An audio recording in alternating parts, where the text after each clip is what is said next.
Hey everyone, just finishing up the last couple of slides from class on Thursday. So the slide just prior to this, we had been talking about glucose and fructose content of some foods, because just before that, we had been talking about how the carbohydrate recommendations during exercise for 1 to 2 hours can be for just glucose alone. But when you get into exercise of several hours, using up to 90 grams, kind of on the high end there, that would necessitate anything above 60 grams an hour necessitates the addition of fructose. Here's why. So I want you to get comfortable with looking at the original data. So we can see carbohydrate content in terms of grams per hour along the x-axis. And then we can see, sorry, needing to squint in from the Zoom picture here, how much carbohydrate is getting oxidized or burned. Another way of saying that is just used for fuel. So we want to be oxidizing everything that's consumed. You can see going from like nothing up here to 60 grams an hour, a linear correlation between how much is getting oxidized and how much is getting consumed here. Now, if we stick with only having glucose in amounts higher than 60 grams per hour, you're not going to oxidize it anymore. It's going to cause tummy upset. So plateau in terms of the rate of carbohydrate oxidation, even though you're taking in more. But with the addition of fructose to the mixture, you can actually be oxidizing, see this top line here, more than what you would if it was glucose alone. Now this is indicating upwards of 120 grams an hour.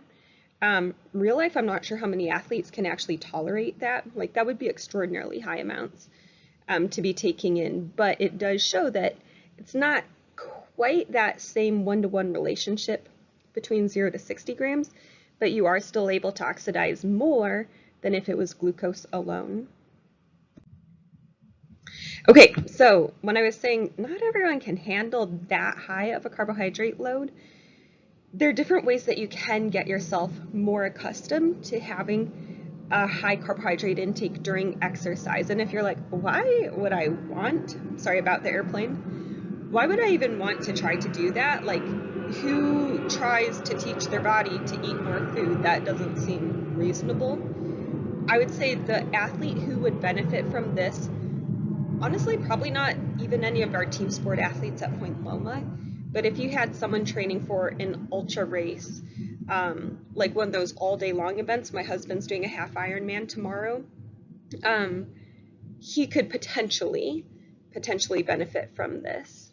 So training the gut method, all of these things indicated on the left are different like practical strategies, and then you can see with the arrows on the right, there are different physiological outcomes that the different boxes lead to. So for example, the very top one here, training with high volumes of fluid so that your stomach, essentially you're having a lot of either water or sport drink in there, which doesn't sound comfortable, but that teaches the body, excuse me, the lighting's poor out here, how it can handle exercising with that volume in there.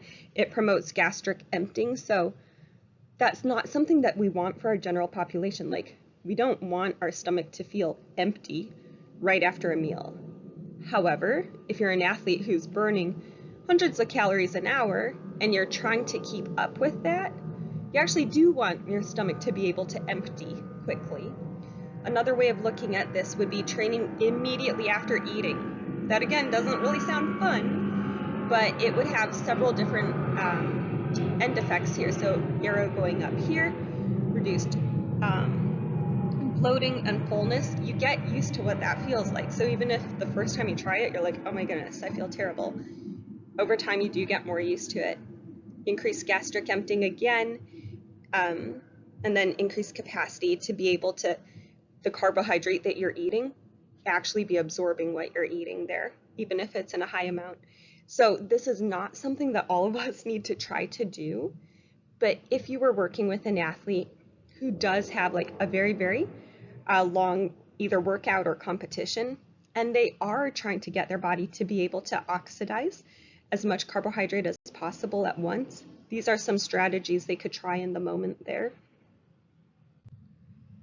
Now, I am not going to actually run through the reasons here, but this is a sneak peek of what we'll be doing a little bit next week. So training low, please come prepared here. So training low is referring to training with low carbohydrate availability. This is not something that every athlete should do every workout, or no athletes should ever do. I think that there can be compelling reasons why periodically to train low, and I think there are other reasons why someone would not want to train low. So think through the physiological changes and performance implications of those changes.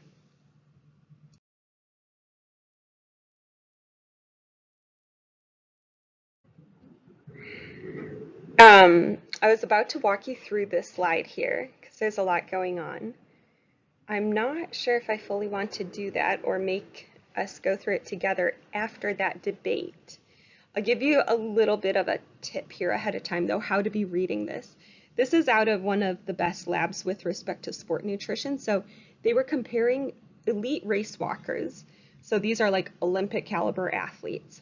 The HCO stands for a high carb diet, and then the LCHF stands for a low carb, high fat diet. So they had these elite race walkers. One group continued to follow the standard recommended high carbohydrate diet, and a different group was eating a low carb and high fat diet. Protein was the same between the groups. The white bars show what were each of these metrics at baseline, and then the black one shows the change at the end after they adapted to how their diet was. So we can be looking at their maximal oxygen uptake, their VO2 max, which is indicative of cardiorespiratory fitness and closely related to performance. We can see their time. Now, these are race walkers. Shorter times are better, right? You want to be faster with a short time for anything where you're racing. And then the delta race time is looking at their change in race time. So what was their initial race time? What was their final race time? What was the difference between the two? Actually, I think I am going to walk through the rest here.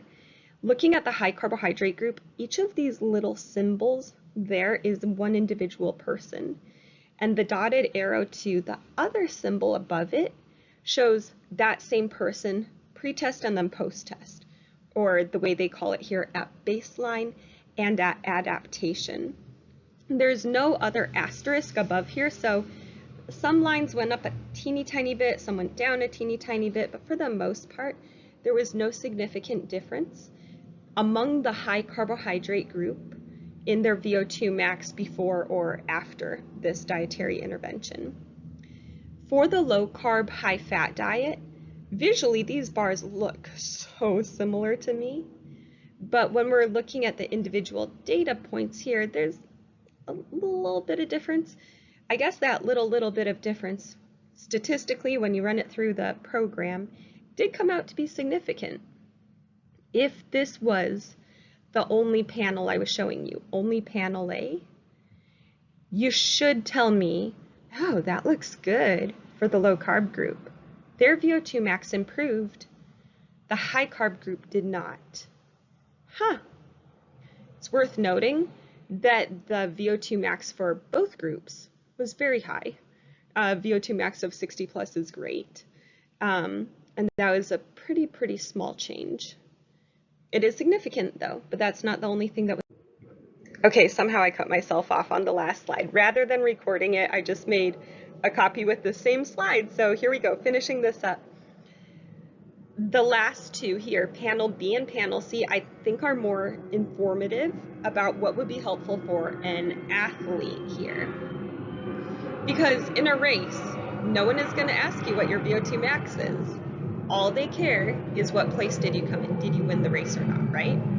So here we're looking at the race times. Here was the high carb group at baseline, and then you can see by and large the reduction, which is good, the improvement in their race time after the diet. And again, note the direction of the lines going down here. Nobody had an increase in time. Then if we look at the low carb, high fat diet, one person got slower, one person got faster, this person got slower. a little faster and stayed about the same. But overall, the bar went up, meaning there was a little bit of an increase there in their race time. So not a good thing. And then lastly over here, the change in the race time. And this is where we see a significant between group difference. So the high carb group tended to reduce or improve their race time, but then the low carb, high fat diet tended to increase their race time, which they got slower. So one group got better, one group got worse, and the difference between the change in these two groups was considerable. What I'm showing you here is not about training low. This is about over a period of several weeks following a low carb, high fat diet and endurance race performance. This was showing that their time got slower, the one on the low carb, high fat diet, whereas the group that was on the high carb diet got faster. So when I was saying that we'll pick up with the talk about training low, that is a different concept. Training low compared to for the long haul following a low carb, high fat diet. So bring questions that you have either about this study or anything else from the recording or the chapter to class on Tuesday, and I will see you then.